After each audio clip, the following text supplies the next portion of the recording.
Good morning, children. Today I am going to explain the next topic of the lesson, Advent of British rule in India.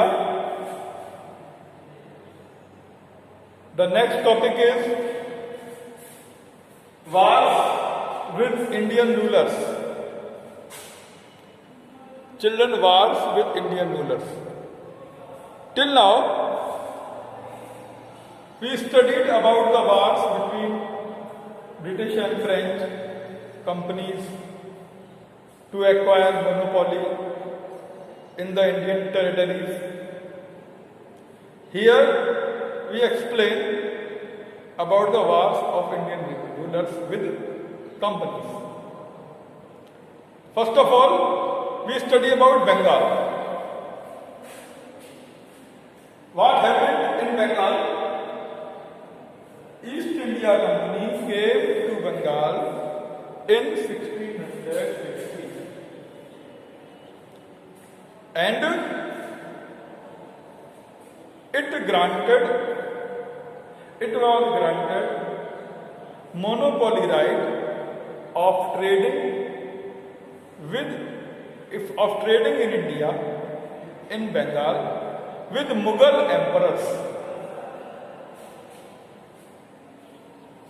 East India Company, which came to Bengal in 1650,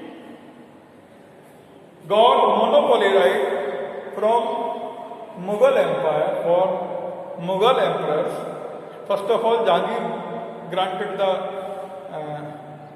right to the company to trade with India, and with no trading taxes, company was granted to trade with India without trading taxes, but it had to pay 3,000 taka per year. But it had to pay 3,000 taka per year. Company took this opportunity. Which company? East India Company, British East India Company, took its opportunity and started trading with India. And as soon as the time was going on, company misused the rights. Company started to misuse the rights. The rules and regulation which had to follow by the company did not follow that rules and regulation. And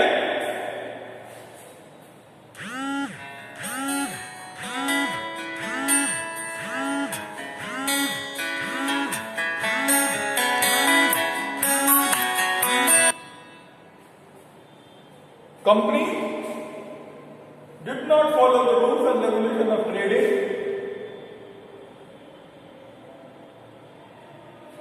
So, Aurangzeb declared war. The last able Mughal ruler was Aurangzeb. Have you reading 7th class? So, Aurangzeb declared war against company in 1686. Company realized its mistake. When Aurangzeb declared war against company realized its mistake and sought pardon. And company sought pardon. Excused. And because company sought pardon, Aurangzeb excused the company. And again, company started to trade with India, especially in the Bengal province.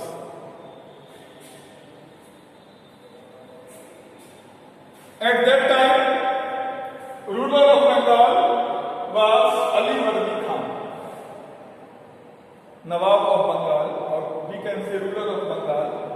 was Ali Bardi Khan. He was a wise and able administrator. He was a wise and able administrator. He knew everything what should be do for the betterment of his province. Company was using illegal patterns to trade with India. He knew it well. So, after Ali Bardi Khan, when his successor Siraj-ud-Dawla ascended the throne in 1756, after the death of Ali Bardi Khan, his successor Siraj-ud-Dawla got the throne in 1756, and he became angered with the activities of East India Company. So, what was the activities done by East India Company that time in Bengal? Fort William in Calcutta. Company started to make factories in Calcutta. Started many construction in Calcutta, especially company started to make Fort William. Company started to trade with illegal methods, and company started to do shelter to the enemies of the Nawab. Taking this in mind, Nawab became angered with company, and he sent the troops to fight with the company. Troops destroyed the construction made by company. Then company appointed Robert Clive as the governor of company and sent Robert Clive to Calcutta to recover company's factories. So in this way there was the clash between company and ruler of Bengal.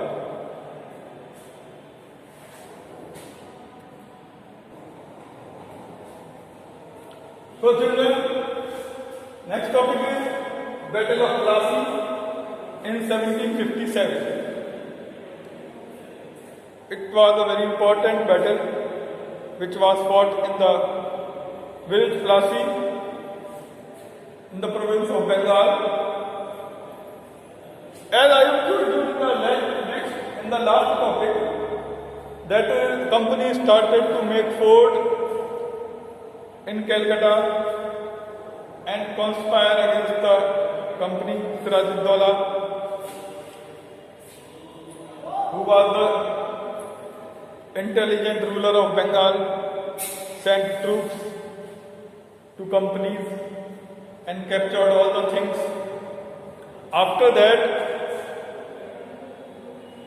British East India Company sent Robert Clive to recapture Bengal.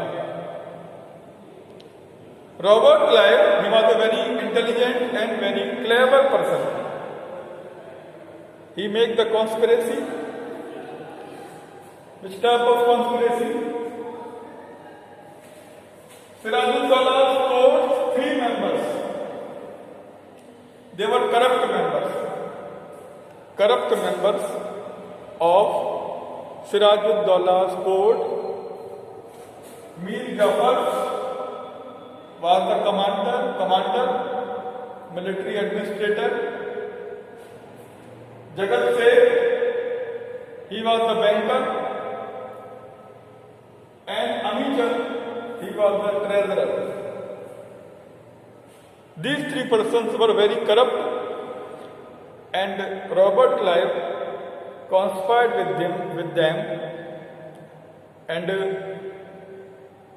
promised them to help Robert Clive, took bribe, and they will granted too many things by Robert Clive if he will be the winner in the Battle of Plassey. So what happened? Robert Clive promised Mir Jafar, the commander of Sirajuddaulah, if he will help him, then Mir Jafar became the next Nawab of Bengal. He was a greedy person, so he accepted his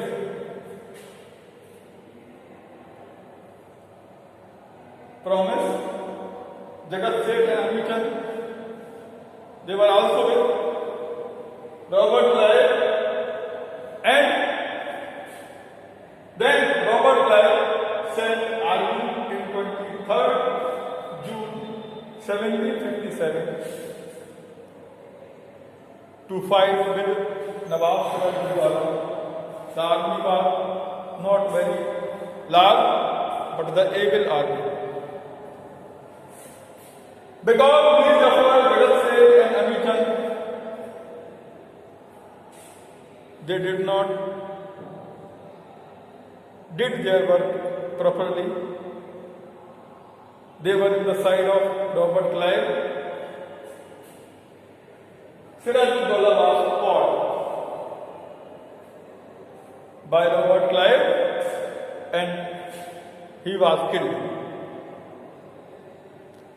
When Sirajuddaulah was killed, according to their deal, Mir Jafar became the new Nawab of Bengal, and he was also granted Jagirdari of 24 Parganas.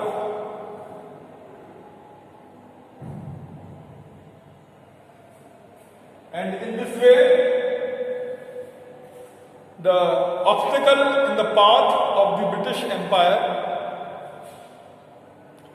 obstacle in the path of the British trade in Bengal was fully removed.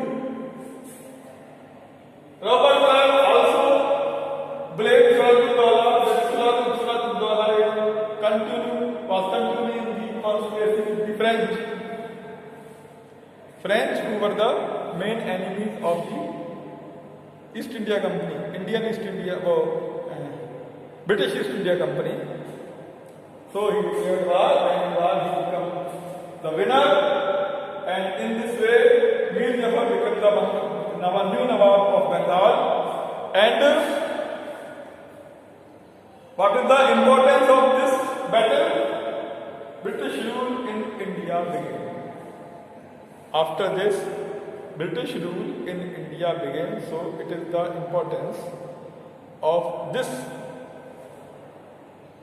battle in the history of India. Next topic, I start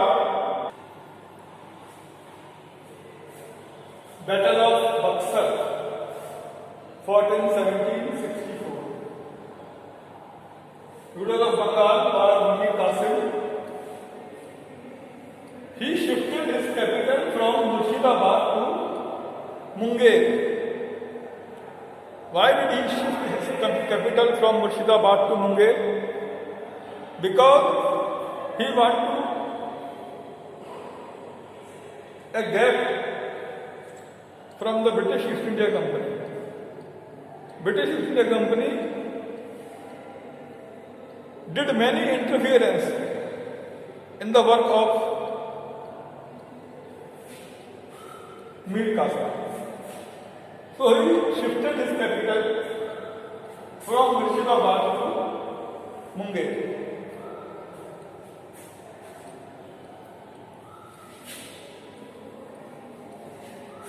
He changed and he made his rule more effective. How? He trimmed state expenditure. He reduced state expenditure. He removed incompetent officials who were corrupt or who were in the favor of the British. He removed this type of incompetent officials and he hired Europeans to train his army. You know that British army was most modern, new techniques of war they know. So he hired some British officials to train his army.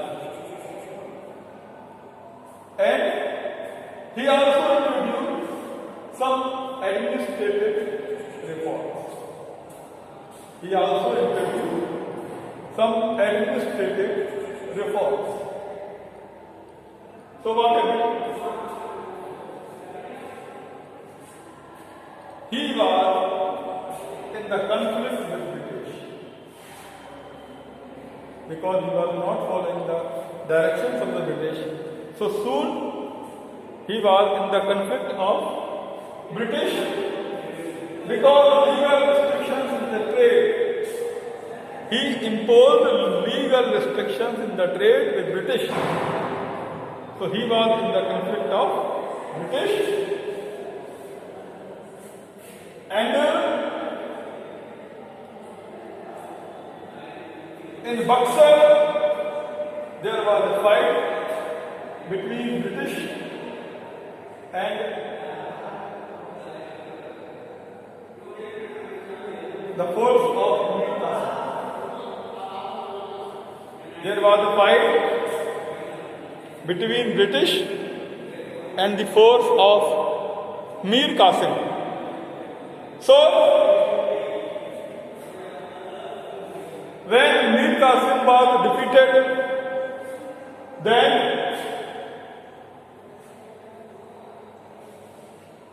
he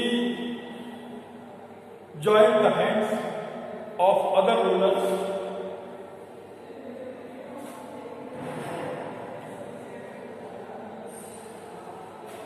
Other rulers means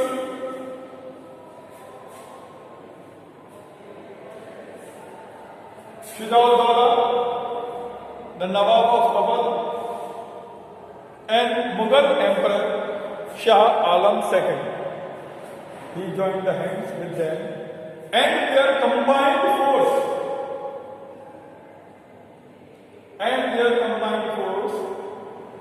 Fought with British army.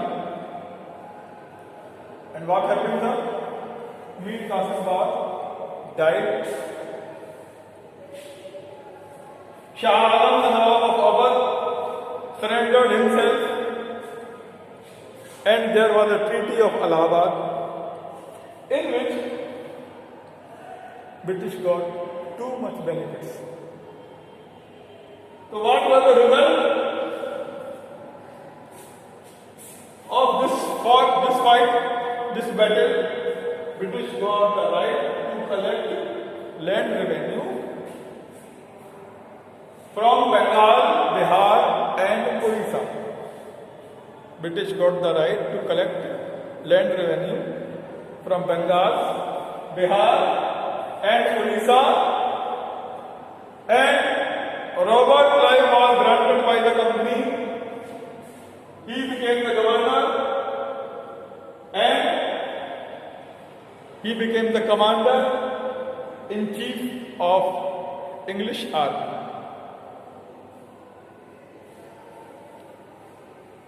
In this way, Battle of Plassey, Battle of Buxar were very much beneficial for the British.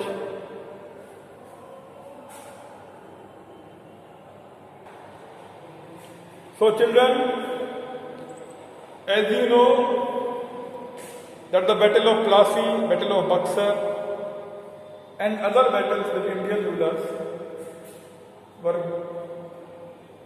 very much beneficial for the Britishers.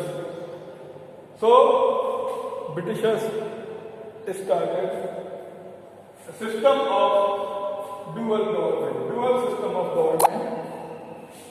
Which type of system? In dual system of government, most of the responsibilities were borne by the Indian Nawabs, Indian rulers. We can say the agencies of British, the Indian agencies of British rulers, Nawab, they bore different type of responsibilities, but the real administration was done by the East India Company. So dual benefit they got: administration by East India Company, responsibilities by Indian rulers, and in this way the collection of revenue was given to the East India Company.